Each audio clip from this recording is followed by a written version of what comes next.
Hey, do I have sound? Hold on, I didn't check that. Haven't changed anything. Yep, we're still good. All right, let's see.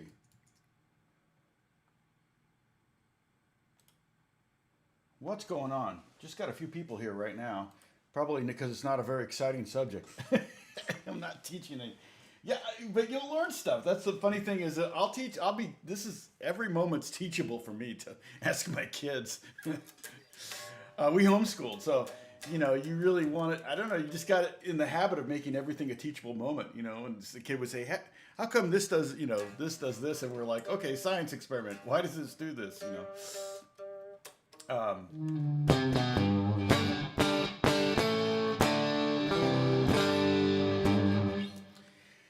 And um, I'm going to talk about today my most influential guitarist, and it's not a list of the most influential guitarists. It's my most influential guitarist, and it's by no stretch a comprehensive list. In fact, I'll probably add to it as I go.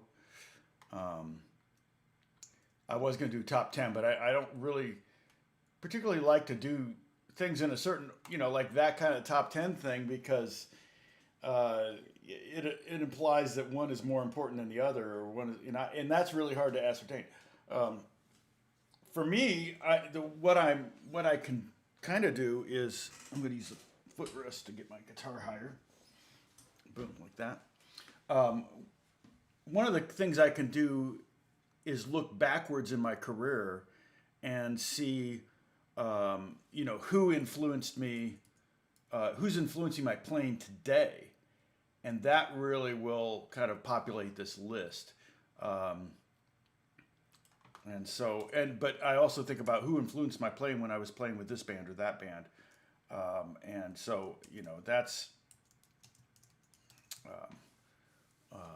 That's kind of where this, list is mostly going to come from, is people that influence my playing, but also not famous guitar players that influenced me.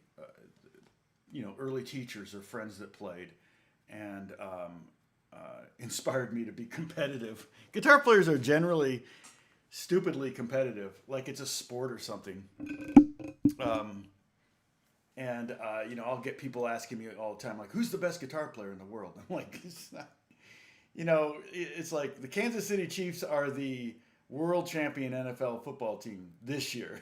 It's going to be likely someone different next year. Unless you're a Kansas City Chief fan. So let me say some hellos to all of you, because you all are influential on me.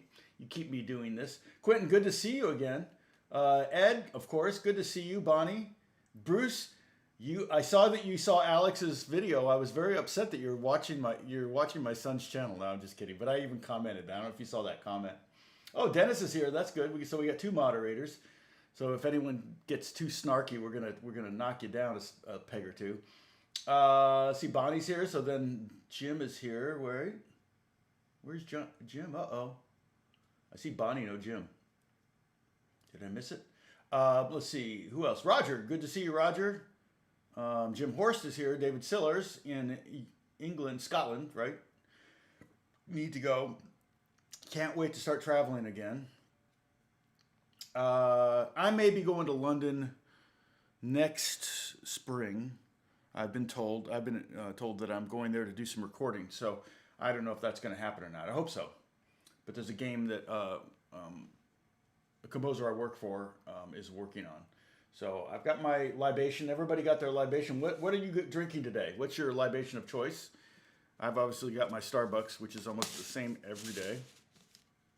Pretty much the same every day. Because we have a drinking game, and the rules are if I touch my face, if I change guitars, if I drop my pick, if I drop a thumb pick, it's 2 sips. If I refer to myself in the third person, which I don't really do. If I use air quotes. If I say I had a band in high school called. If I leave the room. If I say there won't be a quiz on this, or if I hold up this mug that you can buy now. So, anyway, if I hold this up, then it's a sippable offense. Okay, Bonnie's got water. Water. Oh, everybody's got water. All right. Everybody's healthy. See, I drink too much soda. Um, but I think it keeps the cancer at bay. That's my personal opinion. And because I'm the only one in my family that drinks soda, and I'm the only one that's not gotten cancer. So, not my family, but my siblings and parents and all that. My kids, none of my kids are my wife. Fortunately, none of us have had that. So, um,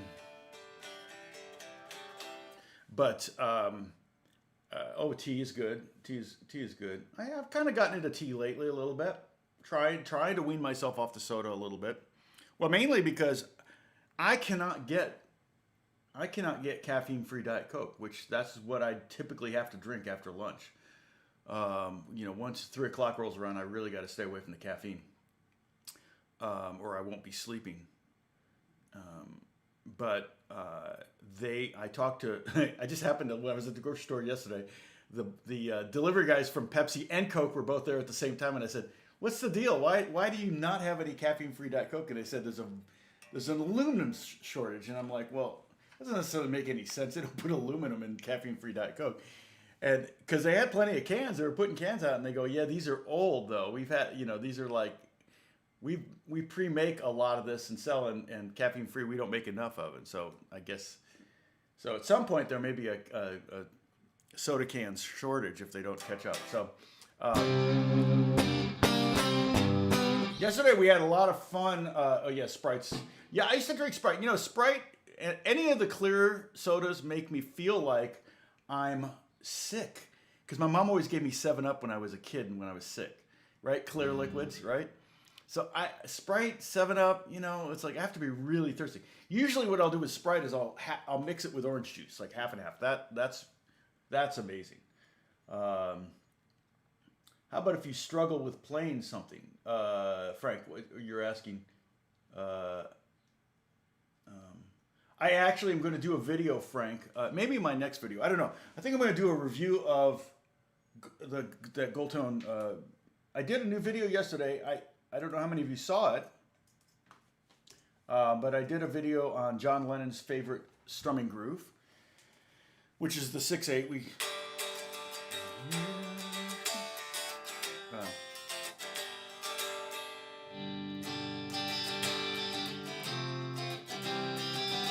Right? Also,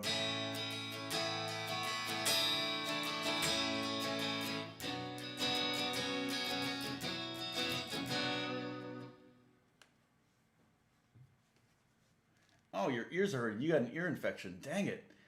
Are you 7? That's something you get when you're a kid. So I'm sorry, Pepper. We'll be praying for you. I hope it goes well with the doctor. Hopefully it's just eardrops and boom, done. That's like super easy. Eye drops, man. I hate eye drops. Oh, that's the worst. Thank you, Frank. I appreciate that. Yeah, I saw your comment. I think you commented on that. And I'm gonna do probably my next one in that series is gonna be Neil Young. He he loves. I can't think of the. It's like he does like a. Let's see.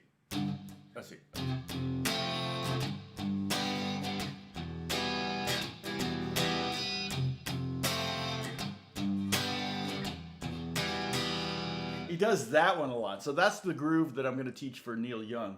Again, this is not obviously every Neil Young song. Nobody's been snarky to say that. Well, that's not every John Lennon song. But it also is an opportunity to not just talk about the groove, but to teach it. So that's hopefully what I'll do.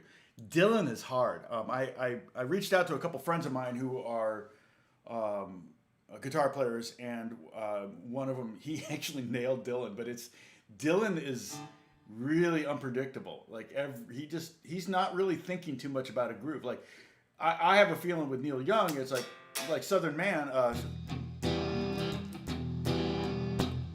He starts with the groove, and then he writes a song around the groove. Dylan starts with strumming chords, and he really isn't even thinking about what he's doing with his right hand. So that's my speculation. I'd have to talk to him about that, but. And then,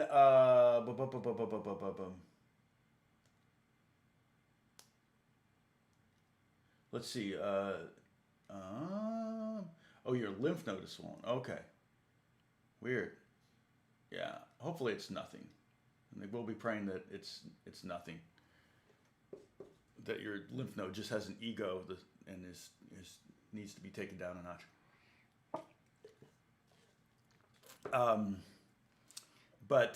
So I'm going to talk about the guitar players that influenced me the most. And so obviously the first guitar players that influenced me were John and Paul and George. They, I was 9 when I started playing guitar, so that would have been 1970. July of 1970, I got my first guitar, and right around the same time that the Beatles broke up. So all of that Beatles influence, and I remember I saved up my quarter a week allowance for a year to be able to buy Help, which I was kind of disappointed because half of Help was score music that George Martin composed from the movie. And so you had, you'd have a song or 2 songs and then a score and then a song and a score and then a song. And it's like, and then on the other side, same thing. And so it wasn't like, I wish they'd just done all the Beatles songs on one side and all the score on the other side. Of course, the other side would never get played. Not that it wasn't good score music. It was okay score music. It wasn't great.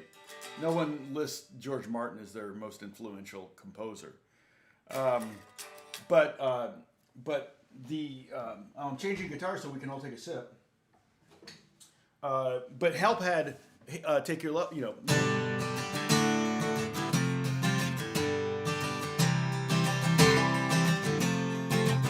right? Thank you, Leo.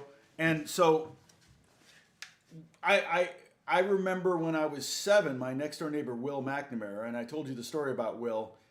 Will's a doctor now, and his dad was a doctor. His dad is the one that took us to the ice cream store in his Corvette to get ice cream with the siren on because he was an ER surgeon. So we would go, and I think the reason he did that was because he didn't want the ice cream melting in his car in his Corvette. So we'd be racing down the street with a siren on in a Corvette, probably without seatbelts in the 60s, and getting ice cream. But Will was the one that sprayed the water in the playhouse trying to get me wet, and he hit a beehive or a hornet's nest, and I got swarmed by hornets when I was like 7 years old. But Will and I would pretend to be the Beatles, and it's so funny. I have vivid memories of this. Being in my room, we put the Beatle records on, and I got to pretend to be John and Paul. I was older, and he had to be George and Ringo, because I was older and I got to pick the best 2. So I got to be John and Paul. Even then, I knew that John and Paul were the main 2 Beatles, right? 7 years old. We put the records on and we pretend, and we pretend playing guitar or drums or whatever. And I remember doing this, looking out the window and going, "Oh no, look at all the girls!" Like we were being swarmed by girls. Like at 6 and 7, we even knew what that meant.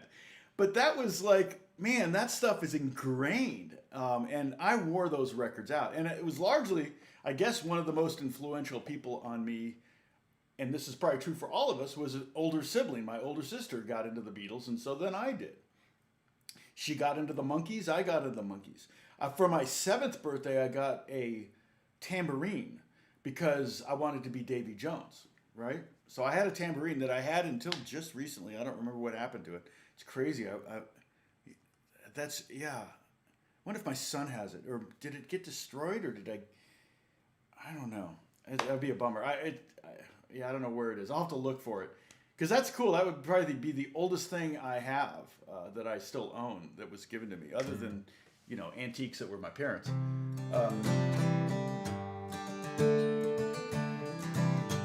So all that Beatles stuff was ingrained in me. When I got my first guitar, of course, I wasn't able to. I was 9, and I got teachers that taught me on. Remember, we talked about, or I've done videos on this, Alfred's Basic Guitar Method.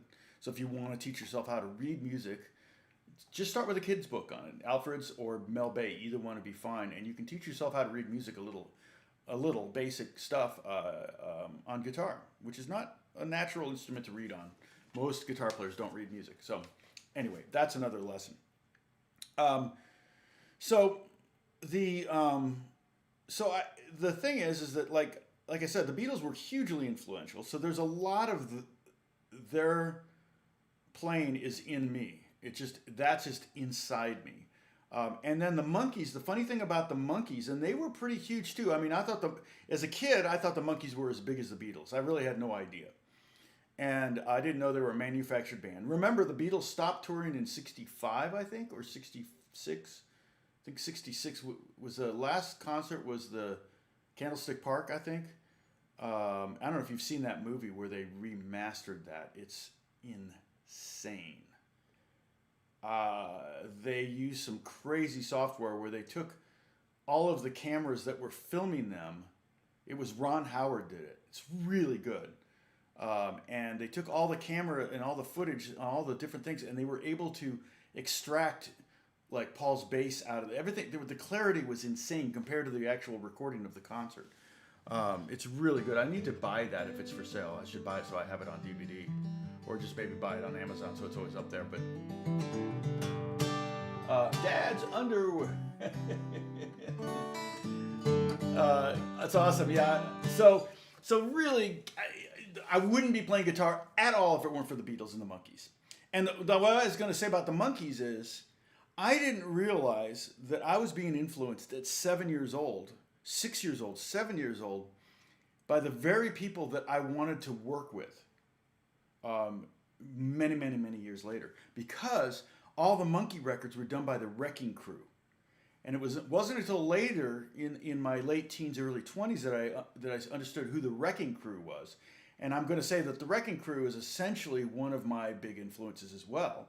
All the guitar players in the Wrecking Crew, Tommy Tedesco, huge influence. And without even knowing who they were, Glenn Campbell was a member of the Wrecking Crew. And so a lot of the playing, I think even a lot of the playing on,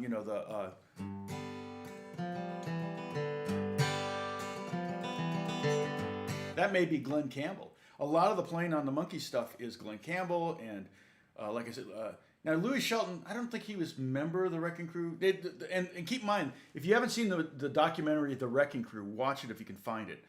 It was made by Denny Tedesco, which is Tommy's son, and it took him 20 years to make, mainly because he had to get permission to use all the songs. So it took a really, really, really long time to do that.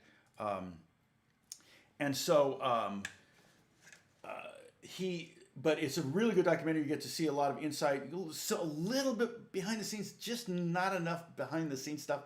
Like Sonny and Cher and like all those records. I mean, they did the Beach Boys, Frank Sinatra. These boots were made for Walkin' Nancy Sinatra, Pink Panther theme. There's just, I think in the movie, I kid you not, I think there's 125 songs, like snippets of 125 songs. And that's what took so long. And Denny wanted to make sure that he had the union contracts for every one of those recordings so that he could pay because it's a new use. So he wanted to make sure that all of what now is mostly estates of those musicians, they all got a little check from him for making a documentary. You don't get a lot from a documentary generally. It's a new use. In fact, I got to remember to talk to someone about a documentary I played on a while ago. I haven't been paid. Anyway, that's that's huge, and that'll probably come up here again. Okay, so I would say then, I really got into, like, there were a couple band or artists that I got into when I was 12, 13. I'm kind of going chronologically here. John Denver was a big influence. Funny, but that's true. That's why I got a 12-string when I turned 11. I bought my first guitar. I think that was a birthday present at 11, and I regret, almost made me quit. I told you about that crappy K 12-string. Cheap 12 strings will make you quit. So, and then also Seals and Crofts. And the guitar player that played on a lot of the Seals and Crofts stuff was Lenny Shelton, who's another session guitar player that was hugely influential. I would also say James Taylor. I would say Carly Simon. I don't know about Carole King, but Carly Simon and James Taylor both kind of used the same musicians. And then the Eagles, I would say the Eagles were influential. But really, probably for my guitar playing in that era, the band that I got into, and I got into them a little late because I was a little young and I was a little bit um, bubblegum leaning, as you can tell. I mean, if I was into John Denver and James Taylor and Carole King or Carly Simon, um, Seals and Crofts, Zeppelin, the hard rock stuff I really wasn't into. Like I didn't get into Judas Priest or bands like that, but I did get into Zeppelin, and I eventually owned every Zeppelin record. Bought them up one at a time, just kind of as I got into them, and then I was still taking lessons. So there was one guitar teacher that I had before I started teaching, and it was at the store that I ended up teaching at, and that guy was named Scott Ballantyne. And he was really he got me into fingerstyle guitar. So he was really into like, he taught me.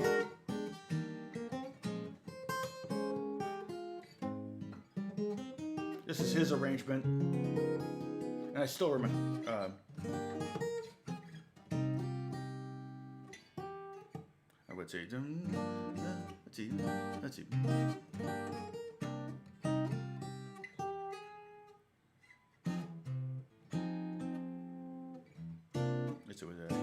Shoot. I can't.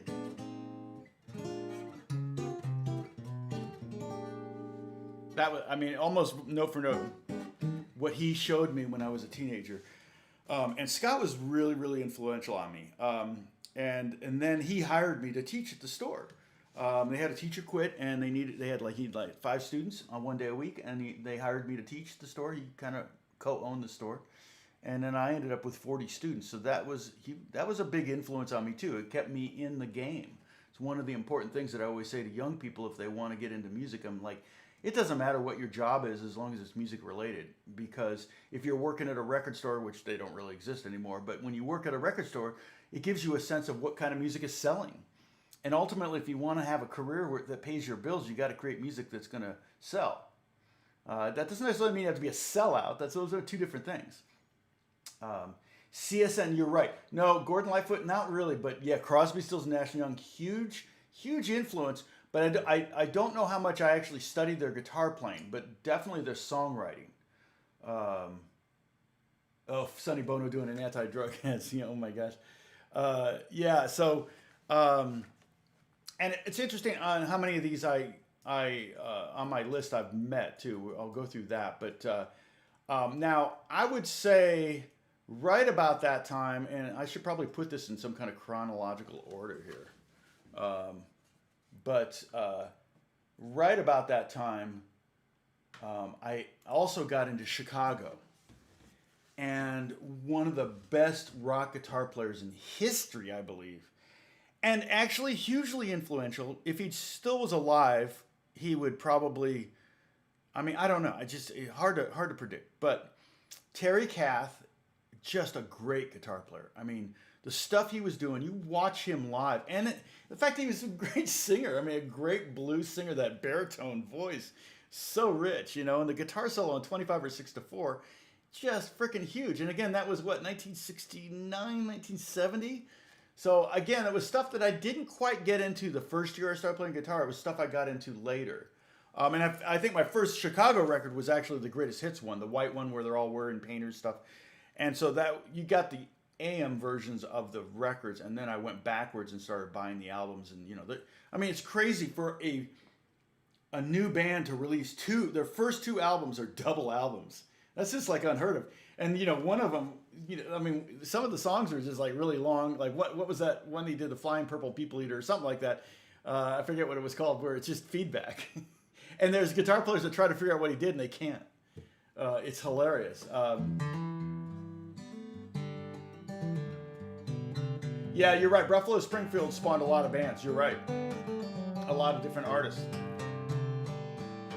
Yep. And so, so I got into Zeppelin. Jimmy Page, huge influence. I learned a lot of those songs. I played my first band. I had one. We only played a few songs. We tended to choose kind of big songs. I think it was a trio. I'm trying to remember.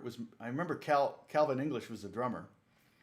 But I don't remember who the other person. Oh, no, I think it was Rob Earl was the keyboard player. So we had a keyboard player, drummer, and guitar player. Of course, when you're 13, you don't find bass players. You know, there's nobody wants to play bass. And we did. I know one of the songs we did was Pinball Wizard, and but the Who wasn't a big influence on me. Pete Townsend, not so much of an influence.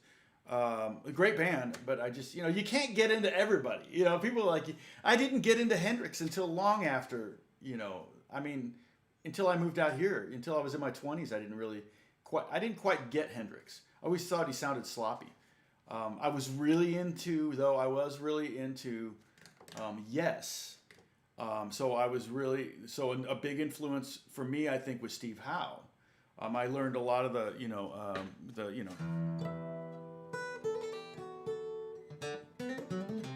Now it's a meme on YouTube, but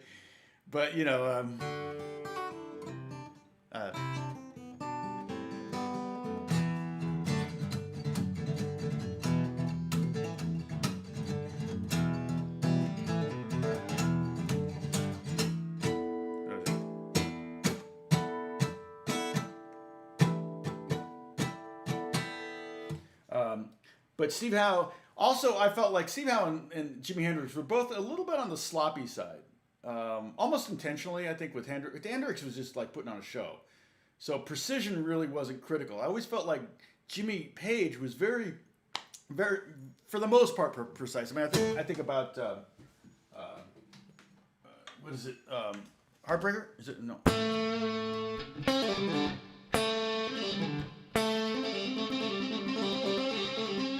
No.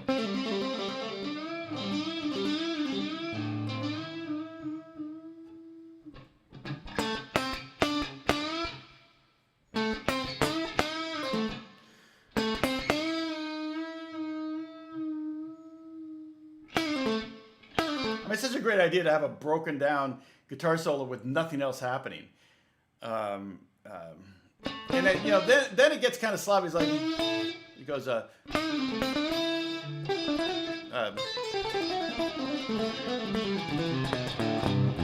whatever he does. But it gets a little sloppy there, but I think it's intentional. Terry Kath, though, very rarely sounded like he had an unintentional note. Brutal. I mean, I'm thinking people as I go, too. It's crazy. I got too many influences. Now, another guitar player that really influenced me early on was a friend of my sister's. So my sister dated this guy named John and David, and his best friend was John, and was a guitar player. And when David found out that I played guitar, he goes, "Oh, you need to meet John." And John Dimwitty, we kind of hung out a little bit. He was about 5 years older than me, maybe 6 years older than me. I was probably 15 years old, and he came over and we jammed. And I've got a cassette of that jam, and we're doing like a Spanish thing, if I remember. It's like,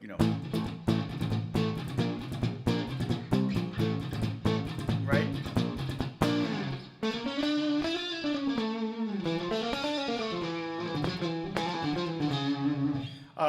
And he was playing these weird scales, and I'm like, what are you doing? It was like really fascinating.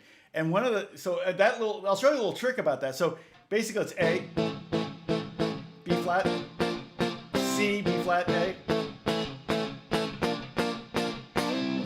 Right? Well, you just made a scale right there.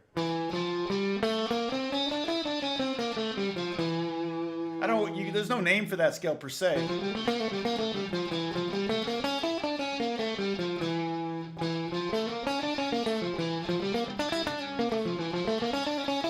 I mean, it's very harmonic minor, because if I didn't play the C natural, it would be D harmonic minor. But with the C natural in there, it's more.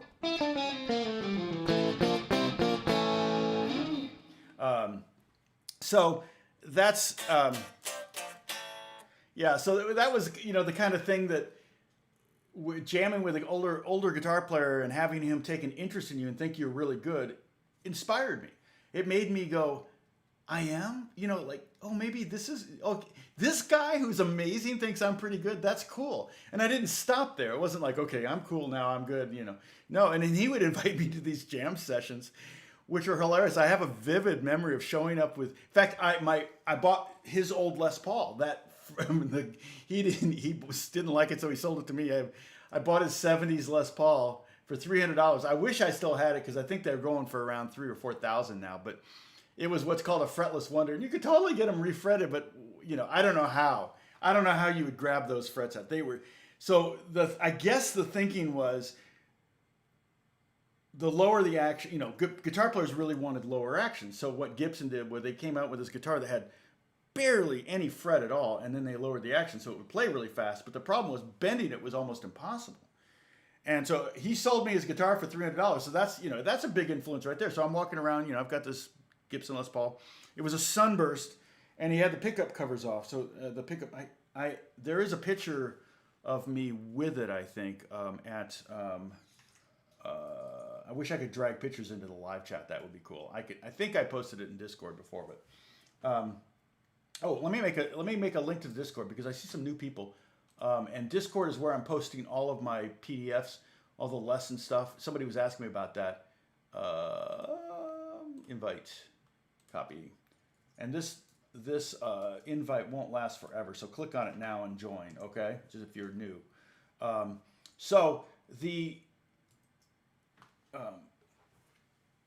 So John invited me over to a jam session. I remember the room that we jammed in.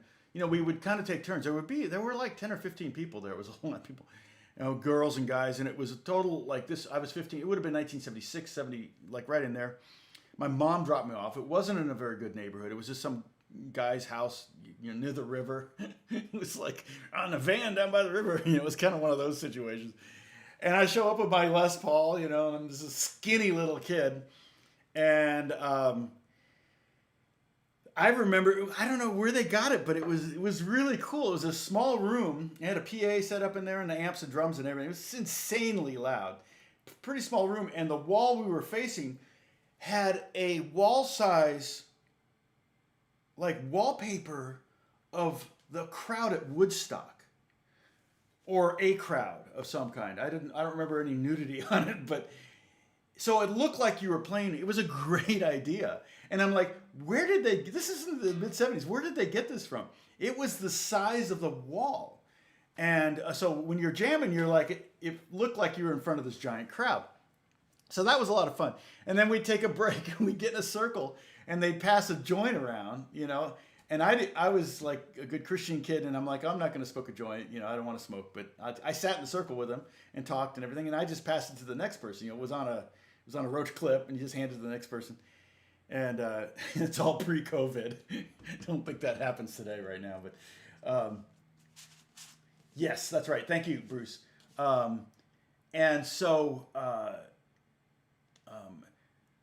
but those jams were hugely hugely influential on me because again, all these people were much older than me, and they were all impressed with me. And none of them said, "Oh, come on, dude, you got to try some of this weed." It was like I think they were kind of like, "Well, hey, more for me," and then the other thing was like, "This kid's already good. We don't want to mess with him."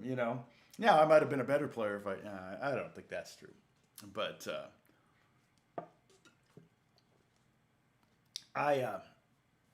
secondhand smoke. Oh yeah, no kidding. My parents. Are you kidding? We're driving in the car with my parents and chain smoking, driving to Florida or Michigan in the station wagon with my parents. Oh yeah. No, I got plenty of black tar in these lungs. We all do, right? So I feel like my influences then were very rock oriented. Another actually big influence, it was, and like my sister was a big influence. Like I said, your older siblings are always a big influence on you, especially on your musical taste, because you want to be cool like they are, and them and their friends. And like I said, John Dimwitty was a friend of my sister's, so that was kind of, so he got me into Zeppelin. I'm sure of that, because he nailed Jimmy Page, and he loved Zeppelin. He later played, I think, in an iteration of Black Oak, Arkansas, if you remember that band, like way back when. So he was a very good guitar player. In fact, he auditioned for the Terry Kath's position. John did, if I remember correctly. But obviously didn't get it. But so, keep in mind, I was living in Indianapolis at the time, so it wasn't too far from Chicago, which is maybe where they had the audition. I don't know, probably in LA, I don't know. But I'm not sure. They may have done something in Chicago. I don't remember hearing about specifics. Um, but that was, that was that. And then I had another neighbor who, his name was Mark Ramey, and it's funny because I've tried to find him, but he's very anti-internet, social media. He lives out in the woods somewhere in Oregon, and he works for a health food thing. I found that out about him. He's married, but he's, I think, very much a minimalist. And he was a guy that he had this. I don't know if his stepdad made it for him. He had a room with these drawers that he'd pull out, right? These shallow drawers, and they were full. He had drawers and drawers and drawers of live Grateful Dead concerts. I mean, he had cassette tapes of every show Grateful ever did. And he would trade them. Like, he would go to shows. He was a couple years older than me. He would go to shows, record like everybody else was. And then he would, I don't know, I guess in the back of magazines. There was no internet. I don't know how he found these people. But he would call, I guess, maybe, or write and say, what shows do you have? And they would write back and forth. And it's just, it's just funny to think of how we survived without cell phones and internet sometimes. And Mark, though, was very into jazz. And he bought the George Benson Breezin' record, and he didn't like it. And I understand why he didn't like it, because it was very smooth jazz. It was kind of the beginning of that whole smooth jazz thing. And he thought it was going to be a good record, and he didn't like it. So I think he probably sold it to me for a couple bucks or something like that. And it was a guitar player, so I'm like, sure, I'll listen to this. And it totally blew me away. And Mark also got me into Charlie Parker, and Eric Dolphy, and a couple other records, some old jazz records that I had. He either gave me or he sold to me that were ones that he didn't want anymore. And Mugu, how's it going? Good to see you. I gotta say, anybody I'm not seeing. Charlie's here. Hi, Charlie. Yeah, I see your comment. Oh, very cool. That's really cool. About Rick Wakeman. Yeah, great, amazing. So fun to watch him play. Two keyboards on either side of him. That was amazing. I wish I'd seen him live. I haven't been to many live shows. It's just not. My first live concert was John Denver. Well, I should talk about that too, like the shows I've seen. And probably, oh gosh, I don't even know what the last one was. Probably Radiohead. I just don't go to many shows. I never had the money to go to shows, and B, if it's really good, I just get so antsy I want to go home and practice or quit. And if it's really bad, I'm like, I want to get up there and do it right, So that's always been my frustration with being in the audience. I've never felt comfortable in the audience.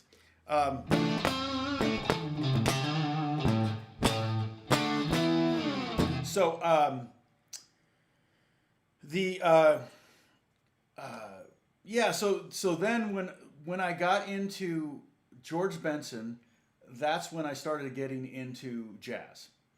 And then I became a little bit of a snob, right?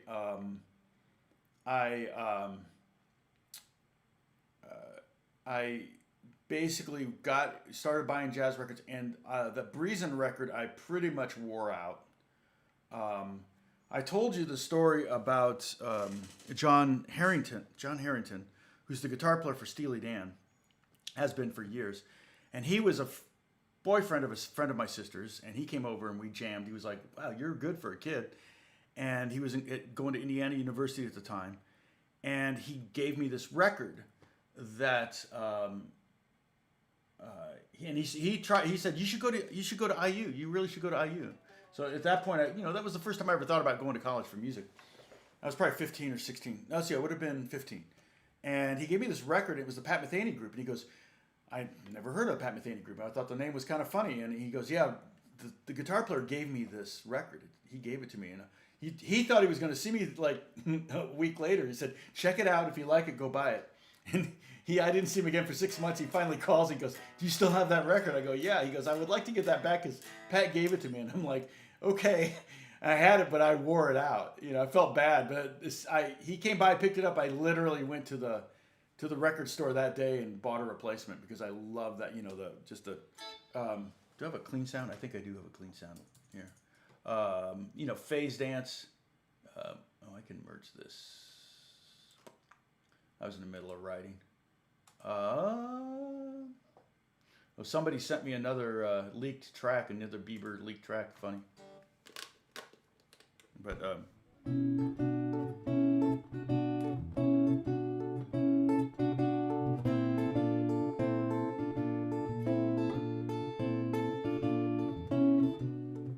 it's almost a good exercise. And that's phase dance, I think. Funny thing about jazz and instrumental music is the names is like, how do you remember it? There's no lyrics. I can never remember the names of jazz, instrumental songs. But the cool thing is it's a great study because it kind of goes,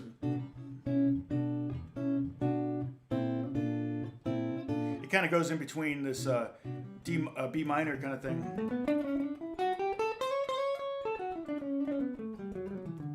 to this kind of B flat Lydian.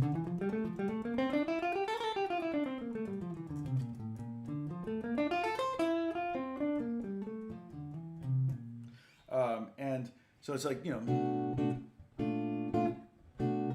so it's almost a study. Probably he wrote it kind of as a study. But when I saw him play live, and I realized how much he uses pentatonics. And one of the things he did was like over the B minor, he played F sharp minor pentatonic. So not here, maybe you can play it up here too. It would be, but it gives you a ninth, but no third. And then over the the B flat major 7 chord, he played A minor, and it was like, wait, what? A minor? But it's beautiful. It's like the 6th, major 7th, the 9th, the 3rd, the sharp, 4, the 6th. Listen to that. It's just really gorgeous sound. I saw a book years ago. I've never been able to find it. A friend of mine had it. The friend of mine I used to do the sight reading.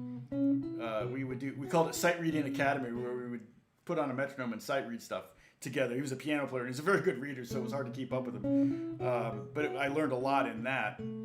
He had a book that was written by Herbie Hancock that talked about all 12 pentatonics, right? Like chromatically up the fretboard. He talked about, of course, on piano. And he said, okay, over A minor, the most inside pentatonic scale you can play is A minor. Then the next most inside one would be the E minor pentatonic. Right? And because that would have the ninth. And then the next most inside one would be the B minor. And he would go through them in order, and he would get to the most outside one, which was usually like a half step up or a half step down. And it was fascinating over the minor chord, but over 7th chords, it's really cool because you can create all sorts of weird, just by using pentatonic. So what it allowed, particularly a guitar player, but also piano players, it allowed you to do was to take shapes you know and make them sound really outside. You can play over A7.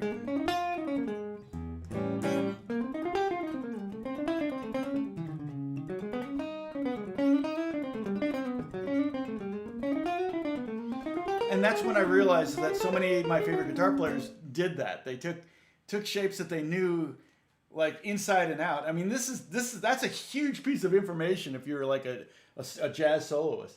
I can't even emphasize how major that is.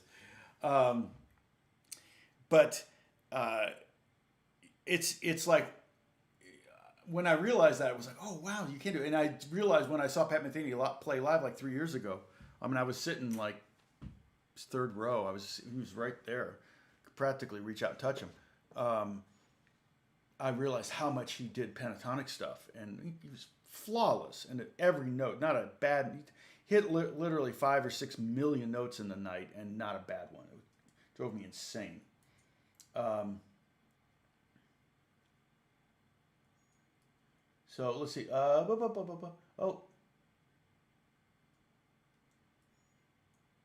Vanilla Fudge. Oh my gosh. Oh, we're talking about different bands. Yeah, Willie Nelson. Oh wow. Oh, you're talking about your first concerts. Oh my gosh. We should do that. Well, we should do that. We could. Oh, man, we got to do a Zoom sometime, right? Somebody want to create a Zoom thing we can all hang out. Okay, so let's see. Where am I on my list here? I'm getting sidetracked. Okay, so let's say now I'm in high school and I've subscribed to Guitar Player magazine and I am devouring that magazine. And I've told you in the past, it's what I always talk about, when I say there won't be a quiz on this, what I'm talking about is, I'm teaching you stuff, but don't worry, you don't need to know it. I'm going to tell you a little theory here, like I was just talking about pentatonic shapes or whatever. And you may understand 1% of it. And then the next time I talk about it, you'll understand 2% and 3% and 10% and 20%, 50% and 100%. And that's how it was. I always use the example of Guitar Player magazine. I got it as a kid, and I would read it cover to cover, and I'm like, I don't understand any of this, especially the technical stuff and the amps and the pedals, and I'm like, what?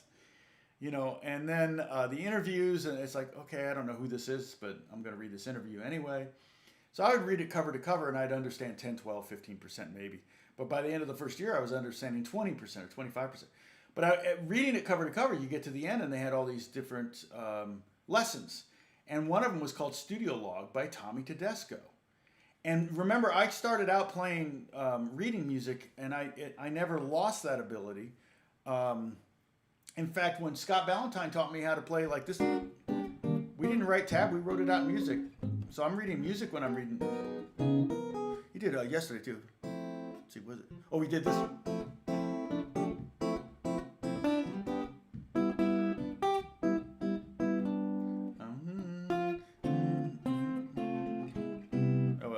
I can't remember now. But that was another one that Scott Ballantyne taught me.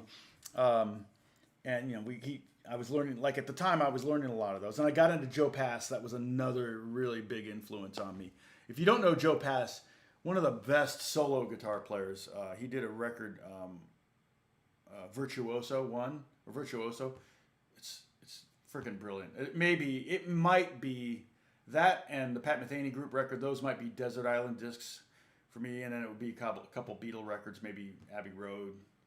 I don't know if Sgt. Pepper, it'd probably be Abbey Road and Rubber Soul would be on there. I could do a video on that too. We could all talk about our Desert Island discs.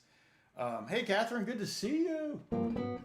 Yeah, Benson and Metheny were huge influences on me. Okay, those are my two big jazz guitar, and then obviously Joe Pass. Maybe I don't know. There were John McLaughlin a little bit, Pat Martino, not really. Wes Montgomery, huge influence on me. The fact that he was from Indianapolis also,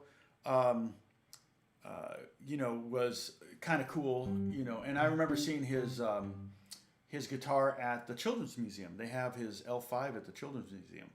And I always wanted to take it out of the case and play it. My stepdad thought he could get it. He goes, "Oh, I bet I can. I'm on the board of directors or whatever. I could probably." They were like, "No, your stepson cannot play Wes Montgomery's guitar."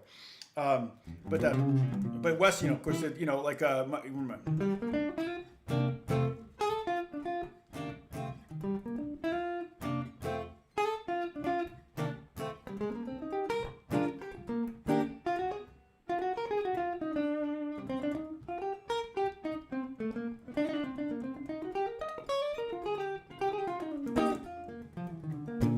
that's Wes Montgomery, and it's called "Tear It Down" by Wes Montgomery. Really, really, really. I think I saw Canned Heat too. Wait, somebody mentioned a band. I think I saw. Let's see, "Tear It Down" is the name of that Wes Montgomery song.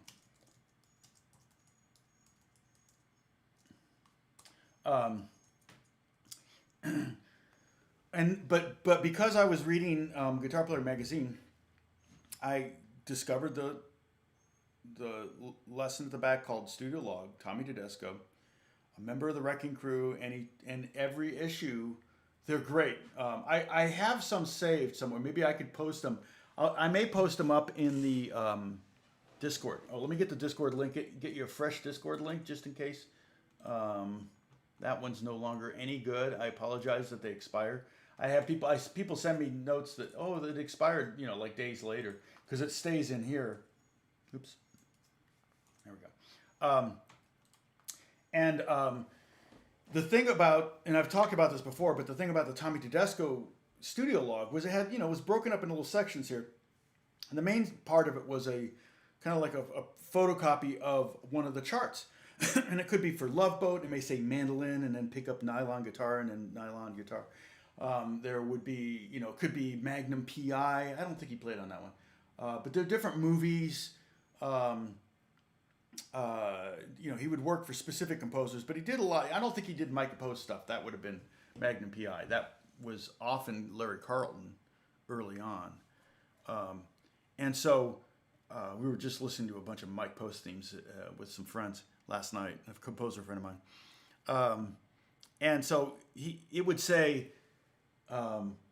name of the show, name of the composer or the contractor. He's given all this stuff away.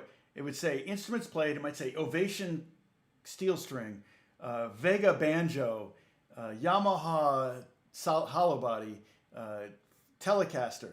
And then it would say hours worked, like 3 hours, and it'd say wages $372. And I'm like, $372 for 3 hours? And this is in 1975, 76. I'm in high school, like a freshman, junior, sophomore year of high school. And I'm going, wait, what? And I would think at the time I was probably working for minimum wage, which was probably $3 an hour at a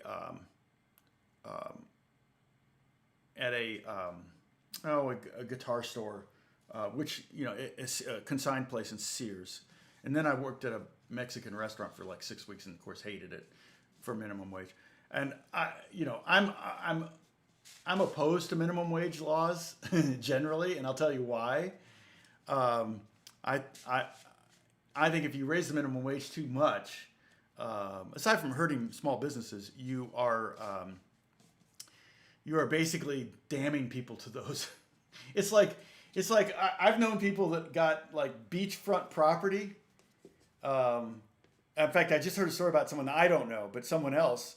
They had beachfront property in Santa Monica, which had rent control. So they're paying $300 a month for a beachfront studio apartment, right? Well, they never get married, they never have kids, they never buy a house because they've got this apartment now. They're maybe paying $500 a month for, but if it were on the open market, it would be going for $5,500. But they just can't give up this apartment, and now they're in their 60s. And they're like, oh, shoot, the building got sold. And now I don't have any, they never got a better job. They never did anything because they were getting something for nothing, basically. And the same thing with minimum wage. You pay someone too much money and they're not going to do any, they're not going to go. I always say I'm so thankful my minimum wage jobs paid as little as they did, or I'd still be doing them. If I got paid back in the 70s, if I got paid $40 an hour to work in a Mexican restaurant, I'd still be working there, and I never would have been happy. So that's my opinion about minimum wage. It's not particularly political. It's more how humans are wired, and my observation of humans through the years. Myself mostly, because I'm very hard on myself on all sorts of stuff, and I know that I would go for the easiest path I could take. And so being a session guitar player in LA is the hardest path. I have a friend who's a pretty successful session drummer, and he says, yeah, I should have aspired to be an NFL quarterback because there are more of those than there are successful studio drummers in LA. And he's not wrong. I can name, on two hands the drummers that do pretty much all the work, and yet you've got how many NFL teams? 32 teams, and how many quarterbacks? They have at least 2, 3. Say they average 3. That's 90 human beings are making more than most musicians in LA that are playing football. So, request from Ed regarding inside scales again, please. Ed, let's see. I stepped out for a second. Can you hit in on that? Oh, in and out scale explanation again. I wish I could find that book. I was trying to find the book. It was a Herbie Hancock book, and basically, there are, the minor pentatonic. We just start with that, and there's different shapes of it, That's the beauty of it. So if you know all the shapes, and you can play any pentatonic, any of the 12 pentatonics in any one position. So you could be in the 5th position, play A minor pentatonic. You could also play E minor pentatonic if you knew the position there. Or you could play F minor. You'd be here. Okay. So, but basically, you take all the 12 pentatonics up and down. Let's see. If I could create maybe a keyboard or something here, let me do that. What's this? No, that's too weird. I'm just gonna do a piano, or yeah, pad, maybe just a pad. Where are my synths? Here, synth pad. Here we go. I don't want fifths, fireflies. It's too many. Infinity pad. Let's see what that sounds like. Okay.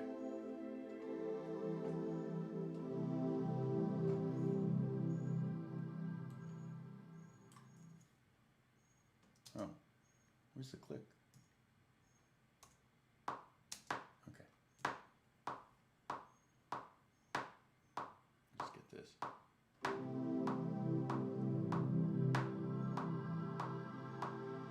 Hilarious.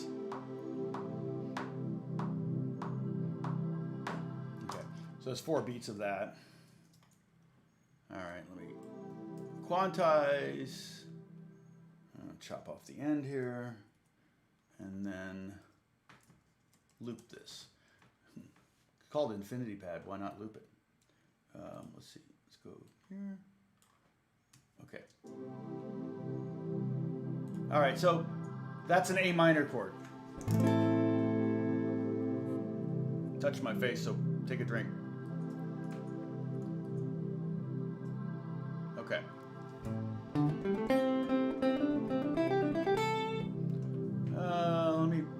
Let me pull up a Pat Metheny sound, since I was talking about Pat Metheny. I think I have that in here. Yeah, here he is.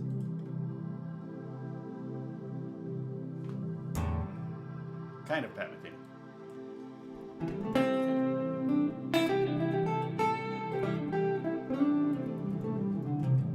So that's the most inside you can be on it. Probably the most outside would be the next fret up.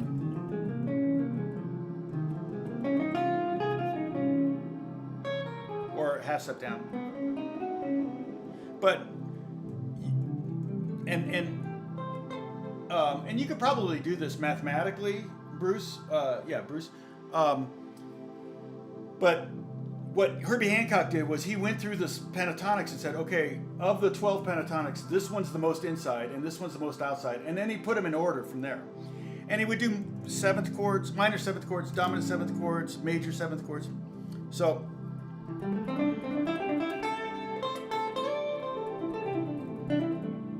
that's the most inside. The next most inside would probably be the E minor pentatonic, because it would have most of these notes, but it would have that B natural, which is nice, and no C.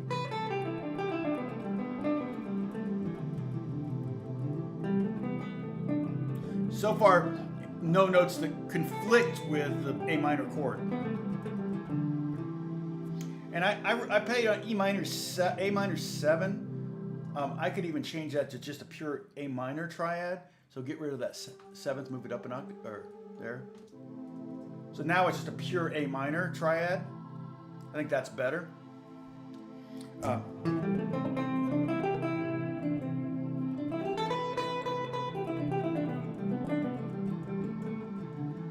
So essentially what we did was we went from A minor, which the relative major is C major, to E minor.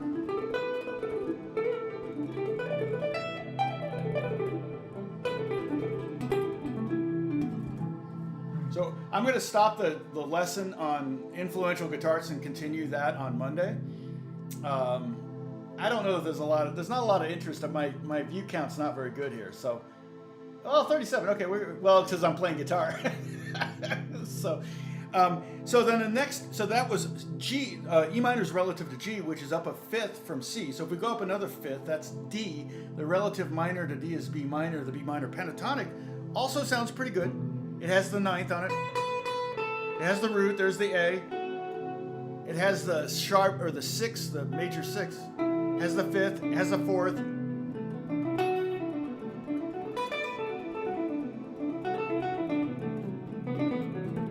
And I can kind of play it right here, which is right around this one.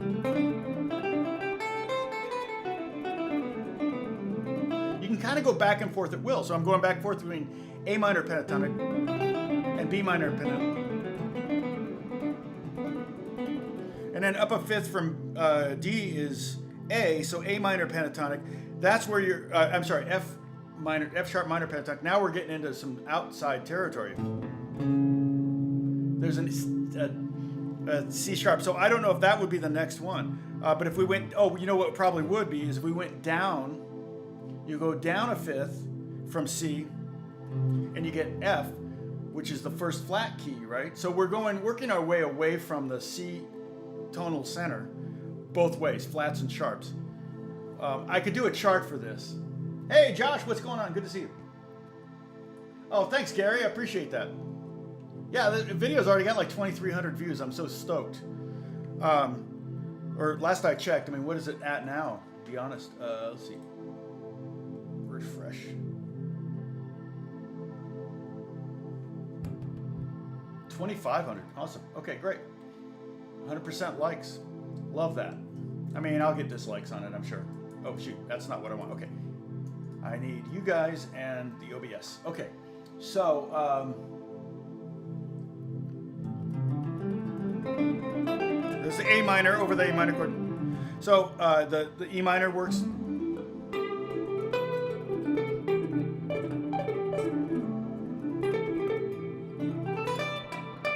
Still E minor. It kind of has a beautiful sound to it because there's no C in there, so you don't have the third of the A minor in this pentatonic, but you have that beautiful beat. So it's identical to the A minor pentatonic, which is A, C, D, E, G, A, except it doesn't have a C. A, if we start on A, B, D.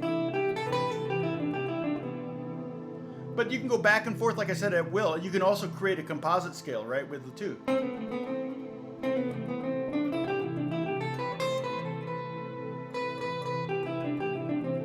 Now the other scale, the next one up in the key would have been B minor, which has that sharp, the major six, which is kind of interesting sounding. It also has the major ninth, or the second.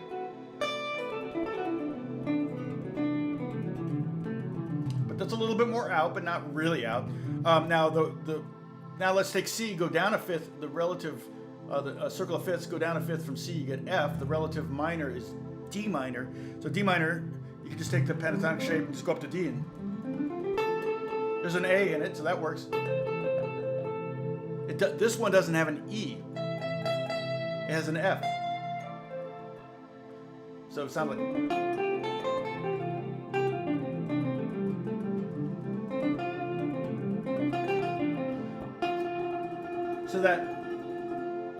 So that F kind of wants to go to E. Right?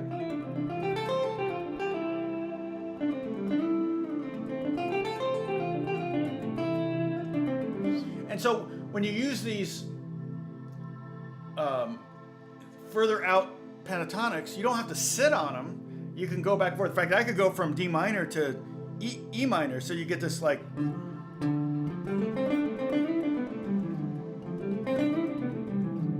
And between those two, you have all the notes that are in the A minor. And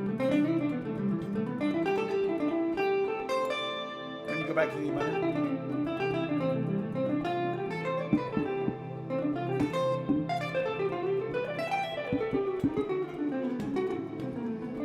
You hear guys do that all the time, and all they're doing is just doing pentatonic shapes down chromatically.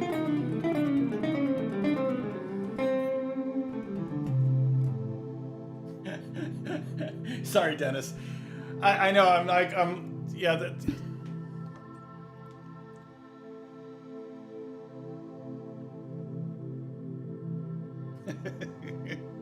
But you asked, you missed it, and you asked. And like I said, Pat Metheny is one that does this a lot. So what is another one? G minor pentatonic has a B flat, which is really weird. But when you get down to that A, it just sounds magical.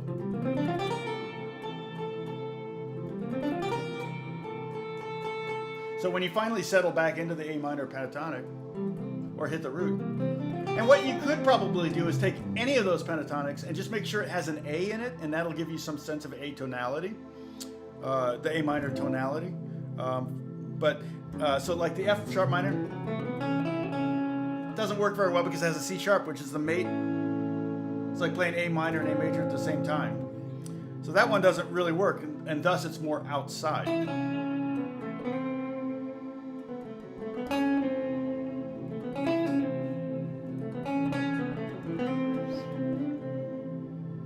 Back to the A minor.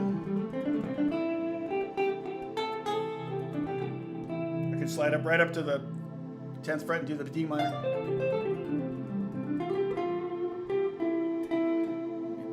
That F wants to go down to the E.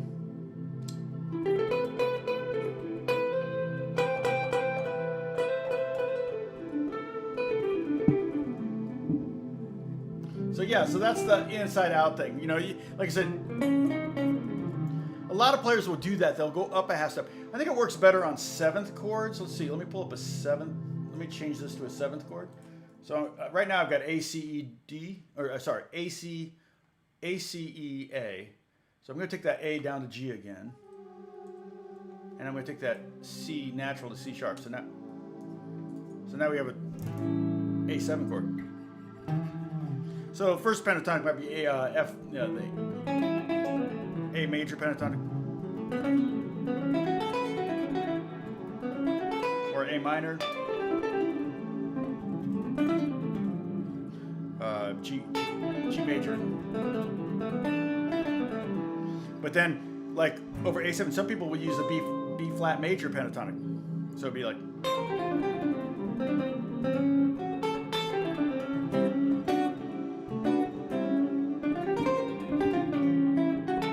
Because what happens when you do that, and just to give you a theoretical explanation of why maybe B flat major works over A7, is when you're playing, like the D is the 4. That's the one note that probably doesn't work very well. But when you play, you can do this with me if you want. First finger on the first string 6th fret, and you can get that 8th fret, and then 6, and then 8, 6, and then 7. Okay, and if you want to go down to the C sharp in the A7 chord. But what you're playing there is over the A7, you're playing the sharp 5, you're playing the 7th, which is in the chord. So this note's in the key, but not in the chord, the D. The F is the sharp 5. The G is the 7th, so it's in the chord. The B flat is the flat 9. And the C is the sharp 9. So you're just playing a basic pentatonic scale. A scale that you know, you can do in your sleep. But what you're doing, by playing it here, you're playing, you know, inside.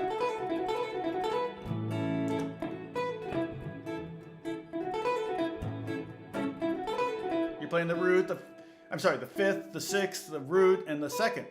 Really inside.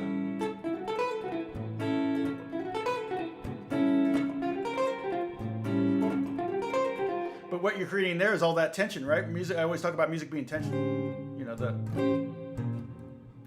so like that. That would be a B.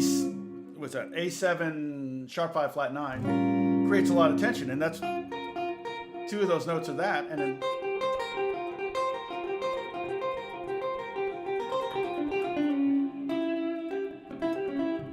so you get this kind of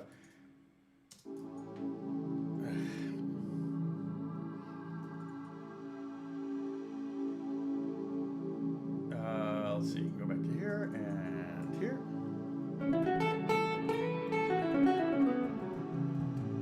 Almost boring to play the A major pentatonic.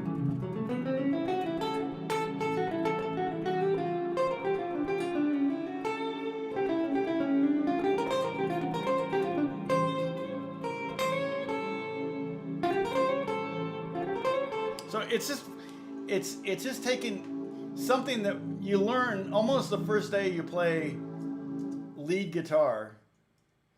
Something you learn almost the first day you play lead guitar. You learn the pentatonic scale. First thing, it's just that thing. Because keep in mind that's A minor pentatonic, but it's also C major pentatonic. Same notes. You take that thing and you just move it all over the place and create these crazy outside and inside sounds. And it's kind of about, what do I always say about music? Music is all about creating tension so that there's release. And it may just be something as simple as, right? Or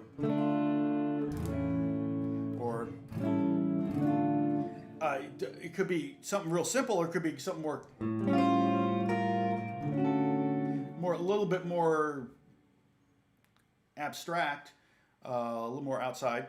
But a lot of it is to create tension, and it could be, you can create tension with lyrics, you can create tension with melodies, you can create tension with bass parts. It's, you can create tension with production. You could create tension with a drum beat. I've heard it done, where you're playing a beat that is off of the rest of the band that creates tension. That ultimately probably somewhere in the song will get resolved. And it's intentional. Classical music is just almost all of that, create tension. And that's kind of what, like I said, what music is. So that's what the pentatonic thing, it's just so amazing because it's so simple, and Pat Metheny utilizes that so well. Yeah, see, Josh, I guarantee you that's the pentatonic scale is one of the first things I would teach. If a kid was 9, no, I'm going to get out Alfred's basic guitar method so they have something to work on every week. But if the kid coming to the lesson for the first time was 13 or 14 or 15, yeah, I'm going to try to teach him like Smells Like Teen Spirit or some rock song that they can go get home and start jamming, and maybe sooner than later start jamming with their friends, which is really when you get good. Okay, so I can keep talking. Wait, what time is it? 12? I can keep talking about some of these guitar players. So, okay, so what happened was I get into, so does that answer your question? Bruce, was it, who asked me that? Where's those stop signs? They're all the way up there. Oh my gosh, Bruce, yeah. Oh no, wait. There's a request from Ed. So it was Ed's request. Bruce brought my eye to it.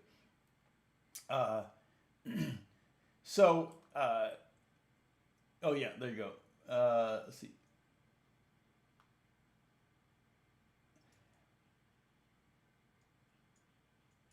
Yeah, it is hard to find people to play with. I mean,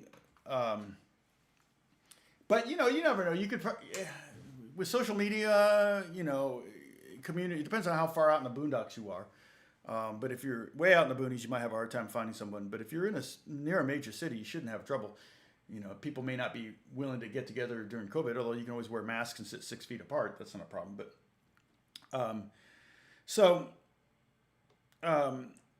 But getting into Tommy Tedesco and reading that studio log. So and Tommy, I'm going to post some of these. I've got like PDFs of some of these. I'll post them in the. I should have scanned them all. I threw away all those magazines. I got rid of all my guitar player magazines when we moved here. I was just like, I don't want to haul that stuff, and I probably should have brought them. It was stupid. Because we have so much storage at this house, I have an entire empty attic that's enormous. I could have totally put them up in the attic. But, anyway, whatever.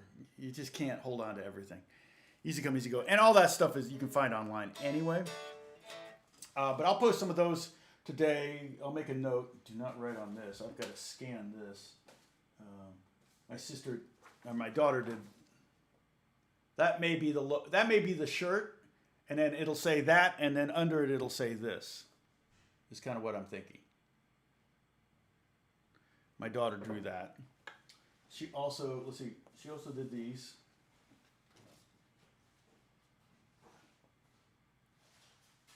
So So she's thinking maybe for t-shirt. Hey there, because remember I start my videos, I usually say, hey there. So, okay, so now,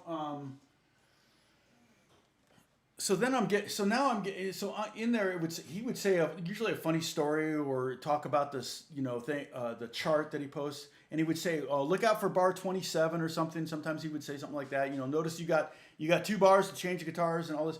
He was really like telling you how to do his job. And again, like I said, there's so few people actually doing it.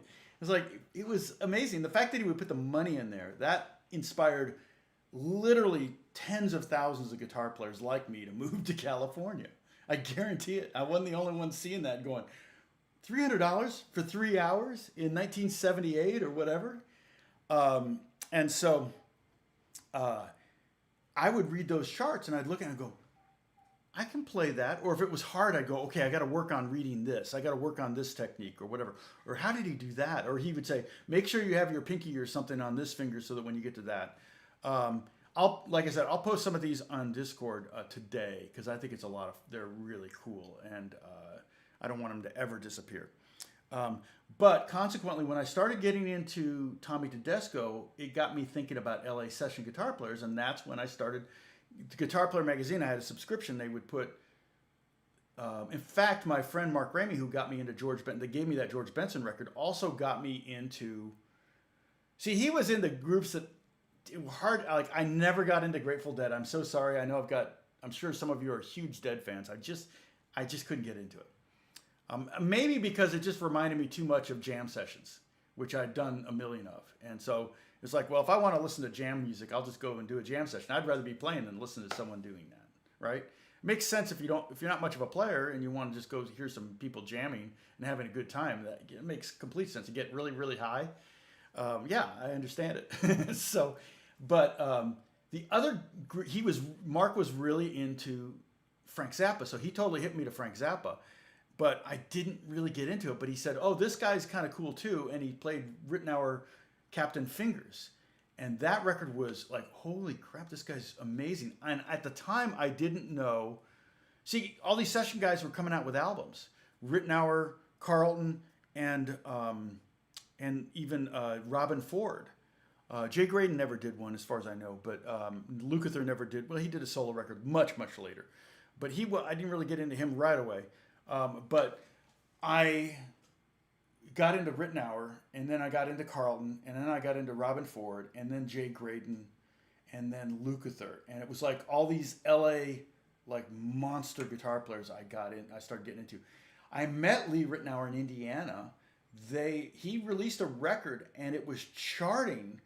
He did a vocal record and had a song called It's You. It's You? And my band did it. They covered it. And it was an okay song. It had a slide on it. I think Bill Champlin was the singer on it. And they also had a song called Mr. Briefcase that came out but didn't do as well. And I mean, it was charting, barely cracked top 40. The same week he was playing for the Marion County Fair. So I go to the Marion County Fairgrounds, and Rittenauer's there playing, and I think it was Abraham Laboriel.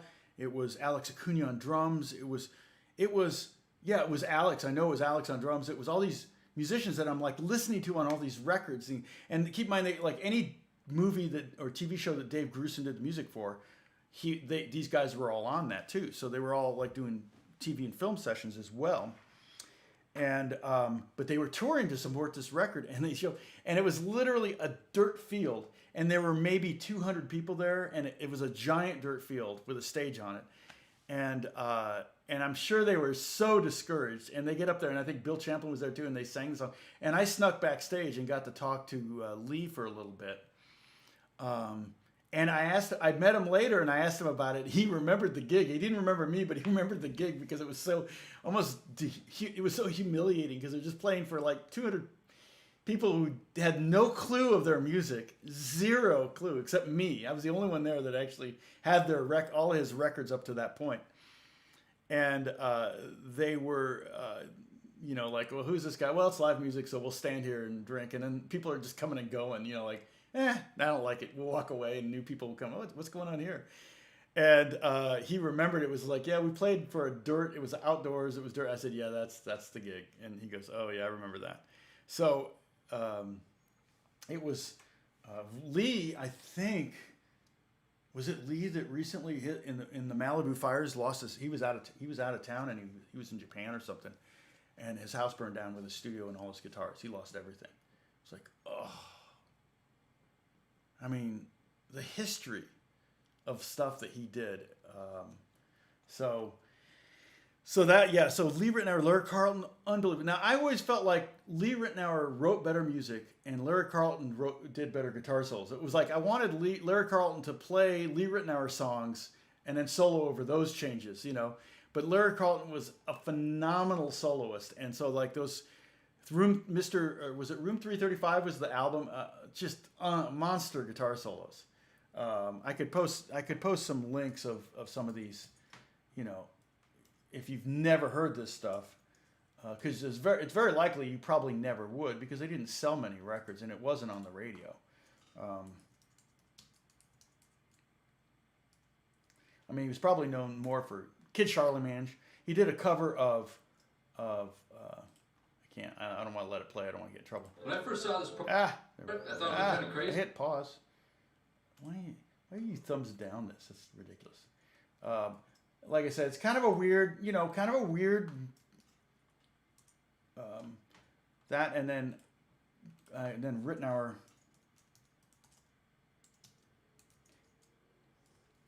I mean, you can really hear. You can really hear the difference between these two guitar players. And like I said, Ritenour, much more interesting songs. Pentangle? No, who is that? I never got into Pentangle. Yeah, Larry played on a lot of the Steely Dan stuff. Larry's also on, I think Larry did the guitar playing on the clean compressed guitar playing on Hill Street Blues. At least on the theme. I know he worked for Mike Post and Pete Carpenter a lot and played on a lot of the themes. And when he was living in LA and before he was doing records and touring and stuff like that, he was trying to do as many session work as he could. He also played on Michael Franks, who had a song called Popsicle Toes. He played on like all of Michael Franks' records. Al Jarreau was more Larry or Jay Graydon, and Jay Graydon produced. So I posted a Ritenour one. Jay Graydon produced Manhattan Transfer, and they did. There's a great guitar solo on Twilight Tone or Twilight Zone. Twilight. I don't know why. Yeah, so here's that. Oh shoot, I'm gonna get a takedown. Stop. I'm gonna get, hopefully I won't get too jacked up. Here, I'll take that bit out. This was produced, Jay Graydon was a session guitar player. Jay Graydon was the guitar player that played the solo to Peg, which is really a good guitar solo. If you haven't watched the documentary, if you go to, I think, Amazon Prime, if you have it, enter Classic Albums. It's a great series of documentaries done right around the turn of the century, 1999, 2000. And they did Asia, and it's the Steely Dan record Asia, which has Peg on it. And it's great because my favorite ones of these that they did, and we just watched a couple of them the other day. We watched the one on Goodbye Yellow Brick Road by Elton John, and that was really fascinating. But the Steely Dan one, the cool thing is what they do is they pull the tapes out and they put them back on. Actually, they digitize the tapes. And they're pulling up all the tracks up on Pro Tools, and they're soloing stuff on the board, and they're going, you know, like you got Walter Becker and Donald Fagen. They're sitting at the console going, well, now I tried to do a solo over this. What did I do? And Walter's listening. Oh yeah, that's no good. And okay, who was this? Oh, was that Denny Diaz? Did he try to do a solo? Yeah, that's no good. No. And, oh, who's it? Oh, David Sanborn, or different sax players or whatever. They had different people trying to solo over Peg. And Graydon was in the studio next door, and I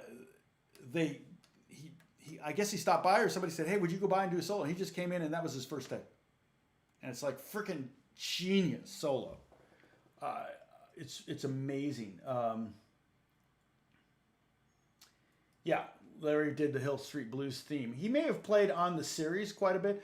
I actually, I think he also did Magnum PI on the long version. I think that's Larry Carlton soloing. It may not be. I don't want to,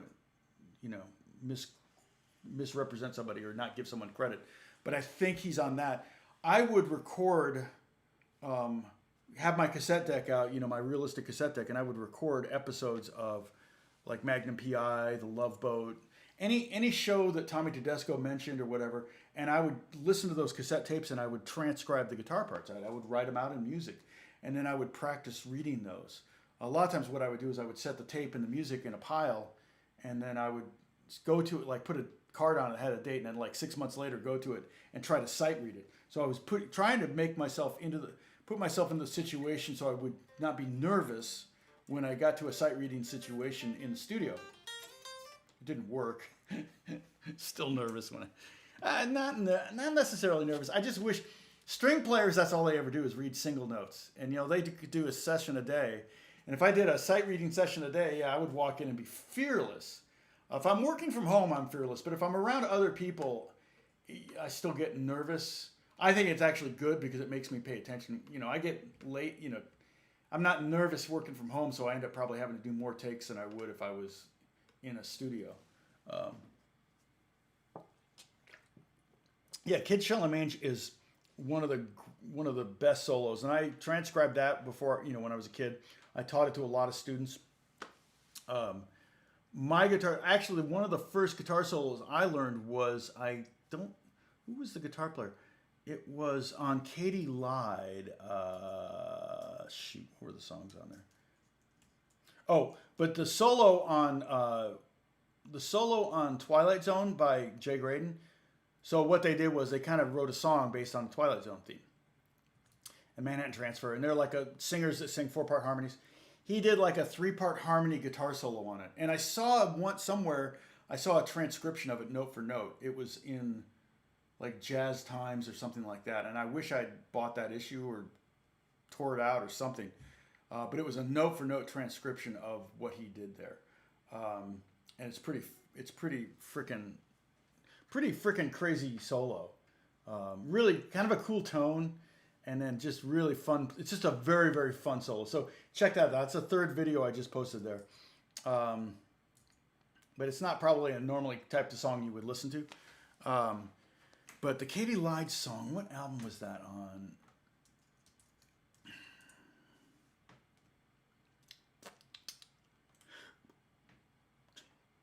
Jeff Becerra was 20 years old when he played on that record, Katie Lied. In fact, his picture's on the cover. Black Friday. Was it Bad Sneakers? I think it was Bad Sneakers. I really, really liked that solo. Who played the guitar on that? Lead guitar. Walter Becker. Okay. Yeah. They had an auction of all of Walter Becker stuff because he just passed away. I told you about, in fact, they were over for dinner last night. And they had my friends that were over for dinner last night.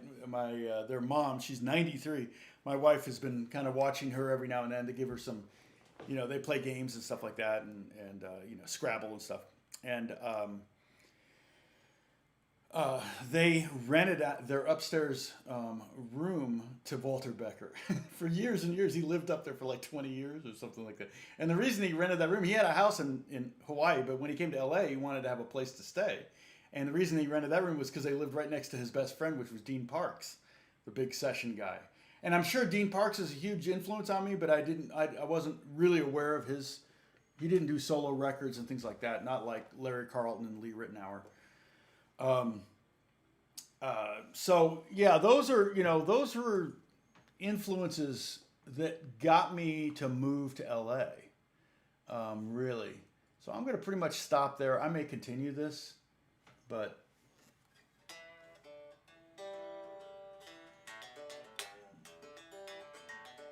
let me see if I can find that documentary on wait, I have to go here because I'm logged in Amazon here. Classic Albums is the name of the series. So if you enter Classic Albums documentary maybe at Google, at Amazon Prime. You'll see a bunch of them. They did Pink Floyd, Making to the Dark Side of the Moon. That one's really good. 2003. They did Black Sabbath, Paranoid back in 2010. So that's a more recent one. This is the one we just watched, The Making of Rumors, Fleetwood Mac. That was 97. I mean, the documentary was 97. That one was really good, but depressing too, because it was they were in the middle of massive breakups at the time, a divorce and a breakup. Nirvana, Nevermind is in here. Rush 2112 and Moving Pictures. And Joshua Tree is there. Goodbye Yellow Brick Road. Achtung Baby. Oh, I haven't watched that. That's different though. It's not the same. It's not the same people. Crosby, Stills, Nash Young. No, that's not the one. Graceland is definitely the same. So they did Graceland, which I don't remember if I watched that. Did they do? Damn the Torpedoes. That was a good one. The Tom Petty. Metallica. They did the original Metallica. That was also interesting. Duran Duran Rio. I watched that one. That was good. Oh, I didn't watch I don't know. I think Frank Sinatra. Yeah, this is it. It's got a graphic. Oh, so the Cream one is theirs. There's a graphic that's a circle and it says classic albums. And so if it has that graphic, it's those videos, and there's a ton of them. And like I said, the cool thing. Oh, they did So, which is such a good record, the Peter Gabriel record. The Band. They did the Band record. They did the Plastic Ono Band record. That's interesting. I didn't see that one. So Ringo's in that, and Yoko's in it. Klaus Vormann's in it. Yeah, here's the Steely Dan one. Let me see if.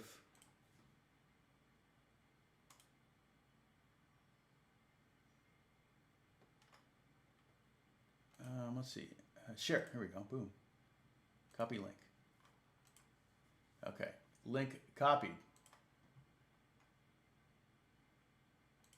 Bye-bye.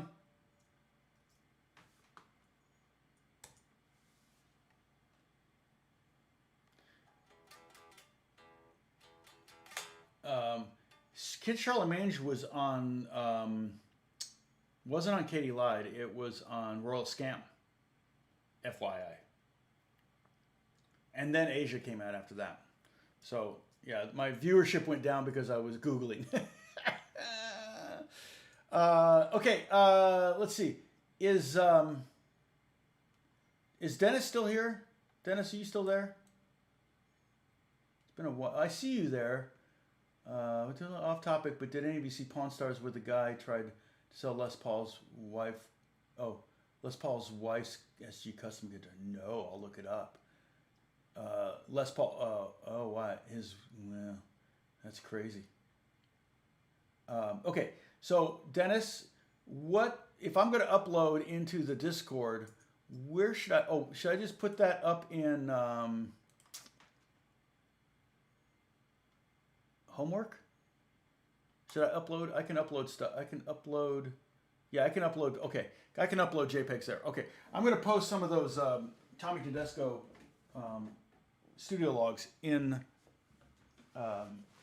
there. Okay, so you guys can check them out and see. This is something that, like, when I look at these, it just takes me right back.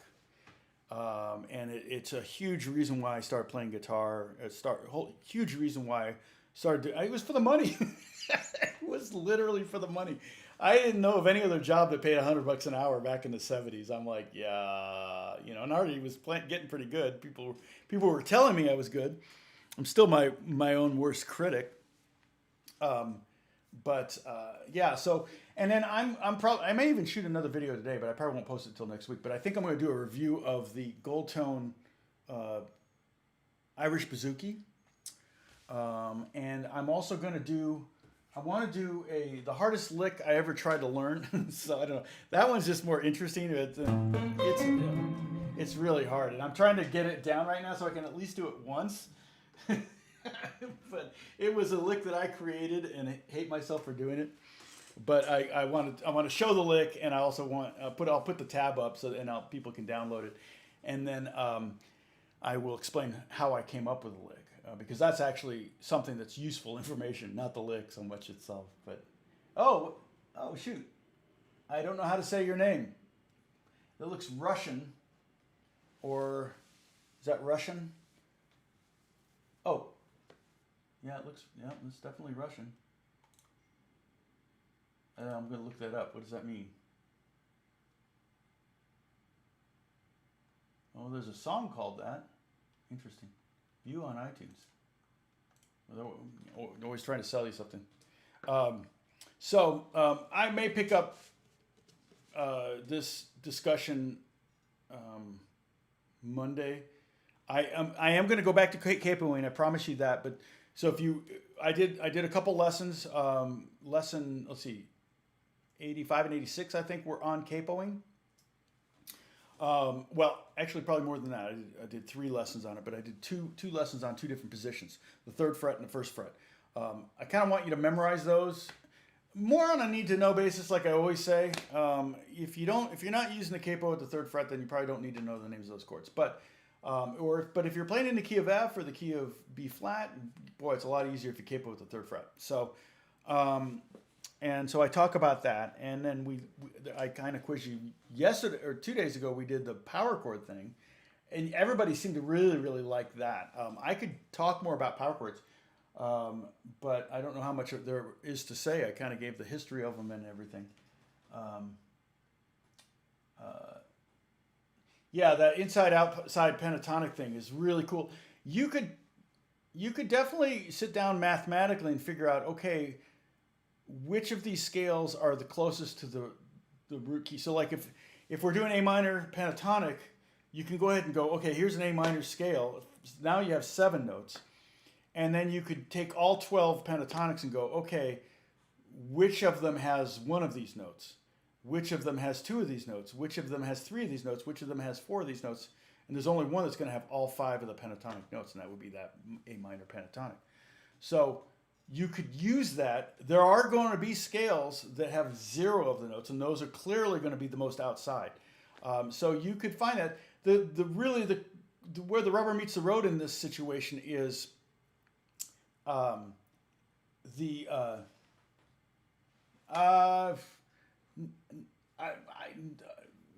really. I can't play anything from Russia necessarily, like Russian songs. No, I don't know any Russian songs. I have a balalaika that I got at the end of last year that I'm working on a little bit. It's a total kind of the technique for balalaika is very different than guitar. So I'm learning that. I actually may do a video on that too at some. Yeah, and I only play songs that aren't copyrighted. Or I'll play a snippet of something. Obviously, I will. We'll see if I get any takedowns on this because I did do some Zeppelin and things like that. But anyway, so the pentatonic thing is a really cool way to kind of pentatonic thing is a great way to kind of get a little outside and then come back, and that's what you want to kind of keep your sights set on the root key, the root pentatonic wherever you are. So if you're playing over A minor, know all the A minor pentatonics, and then know where to find those. Once you go astray, you can come right back to A minor. It sounds like you know what you're doing. Okay. All right. I'm going to take off. I don't know any Russian rock bands, to be honest. Not personally, and musically, it's hard to keep up on. I'm really not up on the latest rock music. I've got a couple friends in rock bands, Bush and other bands, but for the most part, I don't. There's so many bands. My son hips me to a lot of bands that I'm not familiar with, but I'm not aware of any of them being from Russia. I know Russia has great rock music. Dark Eyes Kalinka, is that a band? Is that a song by a band? I may have to check it out. But in the meantime, I'm going to go to the Discord. I'm going to upload some of these PDFs from Tommy Tedesco, so you can kind of check them out. I think you might find them interesting. Okay? God bless you guys. Thank you so much for tuning in, and thanks for listening to my stories. Diane, you're not there today. I didn't see. Oh, there you are. It was all just one big story, just a stream of stories. So I think I got you covered. I hope. So yeah, have a great weekend. Hopefully I'll be working on that Marco record, and we'll be done, or I don't know, I'm happy to work on it as long as they want me to work on it. But my plan is to be here Monday. If not, I will log in for a minute just to say I'm not going to be here, but I'm pretty sure Monday we're good. Okay? God bless you. I'll talk to you soon.